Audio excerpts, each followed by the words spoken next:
नमस्कार मित्रांनो, जय शिवराय. मी सामाजिक कार्यकर्ता गजानन गवळी.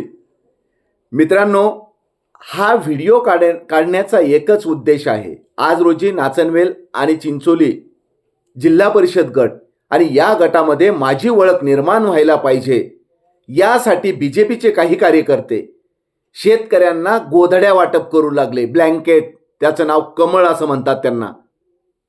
म्हणजे यामुळे तुम्हाला ओळख निर्माण करायची आहे. तुम्हाला काम करायचं नाही, पण लोकांना कुठेतरी लालूच दाखवायची. हा माणूस गोधड्या वाटू शकतो, कमळ वाटू शकतो, ब्लँकेट वाटू शकतो. काय 70 रुपयाचं ब्लँकेट शेतकऱ्यांना देणार आणि तुमची ओळख निर्माण करणार. गोधड्या वाटणारा माणूस ओळख निर्माण करत असतो. सरकार तुमचं आहे ना, ओळख निर्माण करायची आहे ना. सरकारनं जे मक्याचे भाव 2400 बांधलेले आहे आणि व्यापारी हा सर्रासपणे 1200 रुपयाची मका खरेदी करू लागला. हे काम नाही येत तुम्हाला. सरकार तुमचं आहे ना. ब्लँकेट वाटणार, गोधड्या वाटणार, लाखो रुपयाचं शेतकऱ्याचं नुकसान होऊ लागलं. एका शेतकऱ्याची 50-100 क्विंटल मका होते. 1-2 लाख रुपये एका शेतकऱ्याचं नुकसान होतंय आणि 70 रुपयाचं ब्लँकेट देऊन तुम्ही त्याची बोळवण करणार आणि तुमची ओळख निर्माण करणार. काम करा, सरकारला सांगा ना. सांगता येतंय का तुम्हाला? बोलता येतंय का? काम करता येतंय का समाजाचं?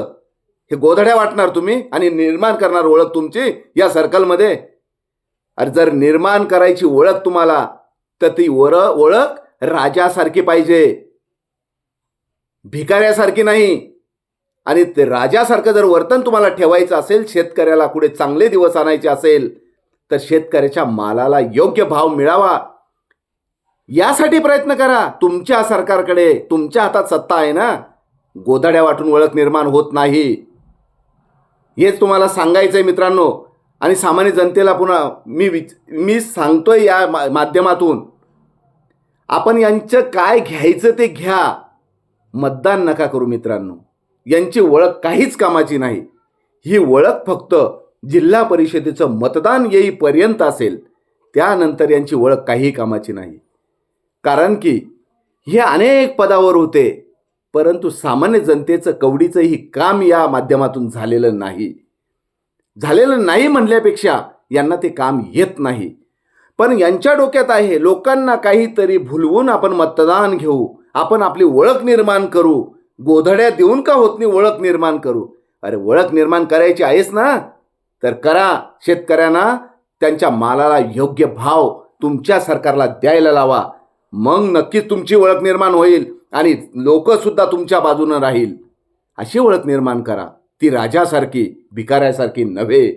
म्हणून आपणास विनंती करतोय सर्वसामान्य जनतेला, या अशा ज्या गोधड्या वाटून, पैसे वाटून ही लालच द्यायची मित्रांनो तुम्हाला, हेच आपण कुठेतरी शिकायला पाहिजे. हे गनिमा कावा करून सत्ता ताब्यात घेण्याचा प्रयत्न करतात, पण या लोकांना सत्ता देऊ नका.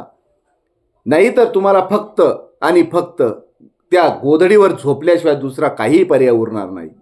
म्हणून आपणास विनंती करतोय, आपण लक्षात ठेवा, कोण काय करतं त्याकडे ध्यान देऊ नका. परंतु ऐन वेळेवर तुम्हाला जो अधिकार डॉक्टर बाबासाहेब आंबेडकरांनी दिलाय मतदानाचा, त्याचा तुम्ही योग्य वापर करा.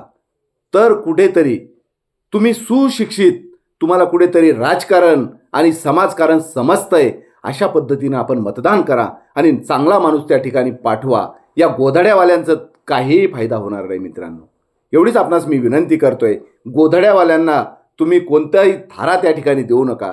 70 रुपयाची गोधडी घेऊन आपल्याला काय मिळणार आहे मित्रांनो? म्हणून त्यांना काही द्यायचंच असेल, कार्यकर्त्यांना सुद्धा मी विनंती करतोय बीजेपीच्या, की तुम्ही त्यांच्या मालाला योग्य भाव द्या, रोजगार निर्मिती करून द्या. सरकार तुमचं आहे. ह्या गोधड्या वाटून काहीही होणार नाही मित्रांनो. एवढीच मी विनंती करतोय आणि थांबतोय. धन्यवाद.